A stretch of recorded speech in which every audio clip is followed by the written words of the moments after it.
Hi, I'm Chris Clark, publisher of NACD Directorship magazine, and this is BoardVision.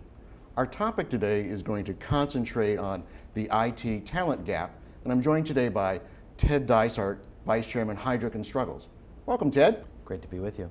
Why is hiring a new director with IT expertise and experience critical? Well, I think if you look at the challenges that businesses face today, they are all centered around technology and transformation. Clearly, there are the high-profile cases like what happened at Target and ISS's reaction to that, and they're laying that at the feet of the board members in that situation. But there are all sorts of other fundamental business issues that are going on today.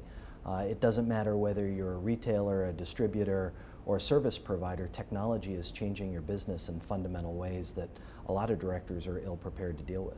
If we are to look at CIOs or CISOs, how many of them are board ready? You know, I think probably about 20%, and I'll put the analogy very similar to financial experts. It's pretty easy today to find an audit committee financial expert. It's harder to find someone who adds value when the audit committee meeting ends and the board meeting begins. And I think you have a similar issue with CIOs today. There are those CIOs who are really good about bits and bytes and connecting the networks and making the computers run, and then there are others that sit at the right hand of the business team and are really using technology as a competitive weapon in the marketplace to help a company service its customers.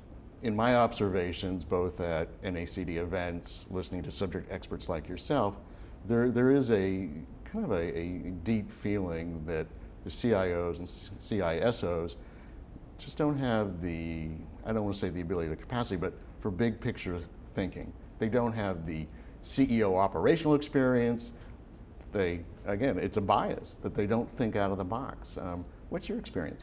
You know, I think if you're a CIO today, what you should be looking for is a diverse set of experiences. So if you get an opportunity to run a business along the way, that certainly makes you more appealing to a board.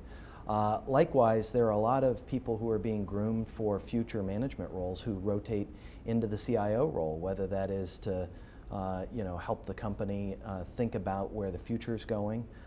You don't have to be the bits and bytes person to spend a lot of your time around technology and to help a company improve in that space.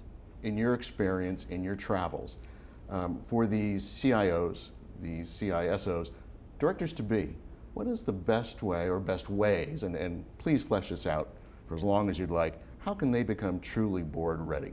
Yeah, I mean, there clearly is the educational component. A lot of CIOs don't spend a lot of time in the board meetings. But as that role is becoming more important, just like broader management team members, they're often sitting in boardrooms on their own.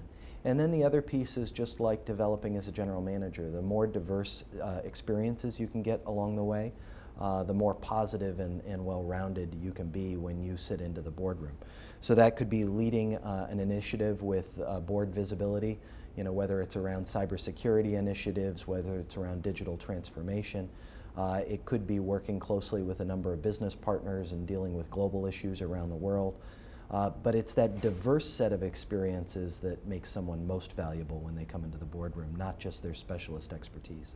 Now, going back to your 20% figure about them being board ready, do you see that in future years, 2015, 2016, do you see that replenishment of what I would call traditional directors with this type of expertise increasing or staying about the same?